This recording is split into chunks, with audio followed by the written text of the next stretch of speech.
नमस्कार दोस्तों, मैं सुरेश चौधरी और स्वागत है आप सबका आपके अपने चैनल स्टडी सर्च में। और आज हम एक ऐसा क्वेश्चन करने जा रहे हैं जो आजकल ट्रेंडिंग में है या मेरे से बहुत सारे स्टूडेंटों ने इस क्वेश्चन के बारे में पूछा है। तो जिस स्टूडेंट ने मेरे पास ये क्वेश्चन भेजा था तो मैंने उसको बताया कि इस क्वेश्चन को करने के लिए जो क्वेश्चन यहाँ बोर्ड के साइड में लिखा है, आप इस क्वेश्चन को पढ़ के कोशिश कर सकते हो इसका आंसर बताने की।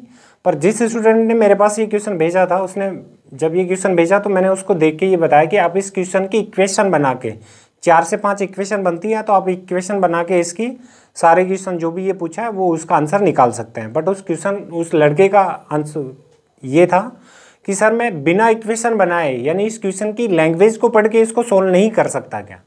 तो फिर आज हम इस वीडियो में इसको बिना इक्वेशन बनाए या सिर्फ क्वेश्चन को पढ़ के इसका कैसे आंसर बता सकते हैं वो आज हम इस पूरे वीडियो में सीखेंगे। और अगर दोस्तों आपके पास भी ऐसा कोई क्वेश्चन है जो आपसे सोल्व नहीं होता है तो हमारे इस चैनल पे हम कभी कभार ऐसे क्वेश्चन जो भी कमेंट्स में आते हैं या कोई कमेंट्स करता है तो ऐसे क्वेश्चनों का सोल्व करके हम वीडियो अवश्य अपलोड करते हैं। तो आपके पास भी ऐसा कोई क्वेश्चन हो तो आप हमारे कमेंट्स बॉक्स में क्वेश्चन को लिख के अवश्य सेंड करना। नेक्स्ट आने वाले वीडियो में हम आपको उस क्वेश्चन का सोल्यूशन बताएंगे। तो ये क्वेश्चन जो बोर्ड के साइड में लिखा है, आप इस पूरे क्वेश्चन को पढ़ के देखो और फिर इसका आंसर बताओ। तो क्वेश्चन लिखा है, ध्यान से आप एक बार इसको पढ़ लो और फिर इसका आंसर बताओ। चलो मैं क्वेश्चन को एक बार पढ़ के आपको बता देता हूं। क्वेश्चन ऐसे था कि एक आदमी अपने 4 अंकों के एटीएम पिन को भूल जाता है। एटीएम के जो 4 अंक के जो पिन थे उसको कोई आदमी भूल जाता है और उसे सिर्फ 4 बातें याद है। 4 बातें ही उसे याद थी। पहले ही उसने कहा कि पहला अंक तीसरे अंक का आधा है। उसे सिर्फ ये पता था कि पहला उस एटीएम पिन का जो पहला अंक था वो उसके तीसरे अंक का आधा है।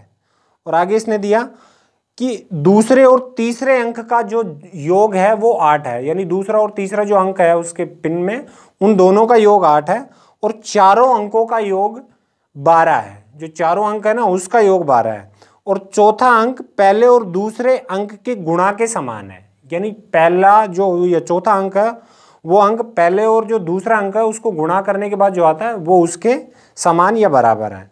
तो बताएं इस एटीएम का पिन क्या था, यानी इस एटीएम की पिन नंबर को आपको सर्च करके बताना है। तो मैंने अभी कुछ समय पहले भी बता दिया था कि इस क्वेश्चन को अगर आप करना चाहते हो तो बिल्कुल इसे इक्वेशन से आप कर सकते हो, कोई प्रॉब्लम नहीं आएगी। बट इक्वेशन से अगर ना करें यानी इस क्वेश्चन की लैंग्वेज को भी पढ़ के और हमारा थोड़ा सा दिमाग लगा के अगर हम इसे सोल्व करें तो वो कैसे कर सकते हैं, आज इस वीडियो में हम ये सारा सीखेंगे।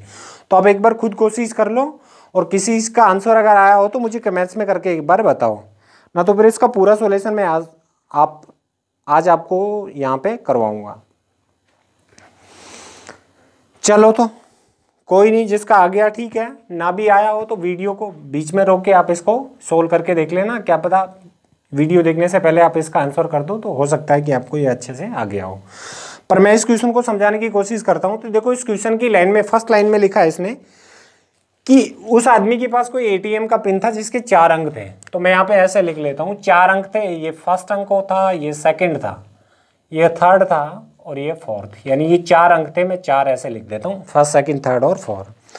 अब इसने कहा कि उसे सिर्फ ये याद है, ये 4 बातें याद हैं कि उसका पहला अंक तीसरे अंक का आधा है। यानी जो फर्स्ट अंक है ये उस तीसरे अंक का, तीसरा अंक ये रहा, देखो इसका आधा है यानी 1/2 है। तो ये याद रखना आगे कि पहला अंक इस तीसरे अंक का आधा है, 1/2 है। और आगे दिया दूसरे और तीसरे अंक का जोड़ 8 है। दूसरा और तीसरा, ये जो दूसरा और तीसरा है ना, इन दो अंक है, इनका योग जो है वो 8 है, इसने ऐसे बता रखा है। और आगे दिया कि चारों अंकों का योग यानी फर्स्ट सेकंड थर्ड और फोर्थ, मैं यहाँ पे लिख देता हूँ कि फर्स्ट सेकंड थर्ड और फोर्थ, इन चारों अंकों का जो योग है वो कितना है, 12 है। और यहाँ पे इसको भी लिख देता हूँ कि सेकंड और जो थर्ड अंक है इनका जो योग है वो कितना है, 8 है। और आगे इसने बताया कि दूसरे तीसरे अंक का जोड़ 8 है, ये कर लिया। और चौथा अंक पहले और दूसरे अंक के गुणा के समान है। जो चौथा अंक है ना, ये पहला और जो दूसरा अंक आएगा इसके गुणा के समान या बराबर है। तो अब आप इस क्वेश्चन की लैंग्वेज पढ़ के और समझ के ही सोल्व करके आपको ये बताना है। तो अब एक बार ध्यान से देखो, कोशिश करो, नहीं तो मैं समझाऊंगा यहाँ पे। चलो बताता हूं मैं, देखो ध्यान से। अब देखो इसने कहा कि चारों अंकों का योग जो है वो 12 है और इसके दूसरे और तीसरे अंक का योग 8 है। तो ये चीज आपको समझ में आ रही होगी कि जो इसका तीसरा और चौथा है दूसरे और तीसरे, जो दूसरा और तीसरा अंक है ना, इसका योग 8 है। तो यहाँ पे ये समझ आ रहा होगा कि जो पहला और चौथा अंक है इसका योग क्या होगा। तो 12 में अगर 8 जाएगा तो पहले और चौथे अंक का जो योग होगा वो कितना होगा, 4। अब पहले और चौथे अंक का योग अगर 4 हमें पता पड़ गया, तो अब देखो इसको यूं कर सकता हूं कि जो पहला और यहाँ पे चौथा अंक है, यहाँ पे इन दोनों अंकों का योग 4 होगा। तो चलो हम ऐसे मान के देख लेते हैं कि 4 अंकों का योग है, तो चौथा भी 2 मान लेता हूं और पहला अंक भी मैं 2 मान लेता हूं। अब इसने कहा कि दूसरे और तीसरे अंकों का योग 8 है, और ये कहा था कि पहला जो अंक है ना इस तीसरे अंक का आधा है। तो आधा अगर ये है तो तीसरा अंक इस दो का दुगना कितना है, ये 4 हो जाएगा। और दोनों अंकों का योग 8 है, तो ये 4 है, तो ये भी कितना होगा, 4। और अब इसने कहा कि पहले और दूसरे अंक का जो गुणा है, तो देखो 4 दूना 8, उसके बराबर चौथा अंक है, तो 4 दूना 8, इसका गुणा हो रहा है क्या, चौथा अंक 8। तो ऐसा तो नहीं हो रहा है, इसका मतलब ये तरीका नहीं था। चलो दूसरी करके देखते हैं दूसरे तरीके से। 2 2 ना मान के अब ऐसे कर लेते हैं कि चलो तीसरा अंक मैं 3 मान लेता हूँ और पहला 1 मान लेता हूँ। तो 3 और 1 योग कितना हो गया, 4। और पहला अंक तीसरे का आधा है, तो ये हो जाएगा 2। और इन दोनों का योग 8 है, तो ये 2 है, तो ये हो जाएगा 6। अब पहले और दूसरे अंक को गुणा करो, 6 एकम 6, तो ये चौथा अंक 6 होना चाहिए था, लेकिन ये तो कितना हो रहा है, 3। इसका मतलब ये भी गलत था, और ये गलत था, तो ये ऐसे भी नहीं होगा। तो चलो ऐसे मान लेते, 3 ये था, 1 ये था, तो ये इसका दुगुना 6 ये है, 2 ये होगा। अब दोनों का मल्टीप्लाई, 3 दूना 6, ये 6 तो नहीं है, ये तो 1 ही है, तो ये भी नहीं था। तो हमने 4 जो पहले और चौथे का योग 4 था, इसमें 2 2 को डिवाइड करके भी देख लिया और 3 1 से भी देख लिया। तो 2 2 से भी नहीं हो रहा, 3 1 से भी नहीं हो रहा। तो ये 4 में देखो मैंने 3 और 2 से, 3 और 1 से करके देख लिया, 2 2 से करके देख लिया। तो बचा क्या है, मैं 0 और 4 से और करके देख लेता हूँ।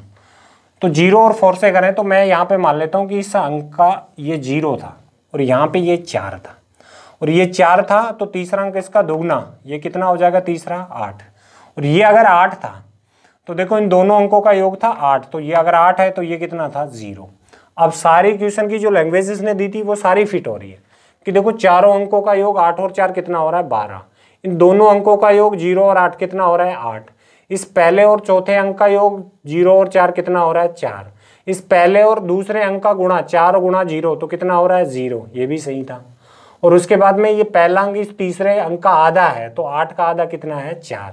तो इसका मतलब 4 0 8 0, ये जो पिन था ये बिल्कुल सही से सेट हो गया और यही इसका आंसर था। मैं आपको ये नहीं कह रहा कि इस क्वेश्चन को आप इस तरीके से सोल्व करो। हाँ, मैथ के तरीके से आप ए बी सी और डी मान के, चारों अंकों को ए बी सी डी मान के आप उनकी जितनी इक्वेशन बनती है वो सारी इक्वेशन बना के इसको सोल्व कर सकते हो। लेकिन उस स्टूडेंट ने हमसे ये पूछा था कि जी बिना इक्वेशन बनाए मैं इसको कर सकता हूँ कि नहीं, तो हमने बिना इक्वेशन बना के इसको सोल्व करने की कोशिश की। तो आशा करते हैं ये क्वेश्चन आपको अच्छे से समझ आया होगा। और इसके अलावा मैं आपको बता दूं कि हमारे चैनल पे ऐसे वीडियो हम कुछ समय के बाद या जैसे हमारे पास कोई क्वेश्चन आता है तो हम अपलोड करते रहते हैं। और इसके अलावा हमारे चैनल पे हम मैथ और रीजनिंग की कंटिन्यू वीडियो अपलोड करते रहते हैं। तो अभी तक अगर आपने हमारे चैनल को सब्सक्राइब नहीं किया तो एक बार चैनल को सब्सक्राइब करना। और हम सब मिलते हैं नेक्स्ट अगले वीडियो में। जब तक के लिए टेक केयर, जय हिंद, जय भारत, बाय।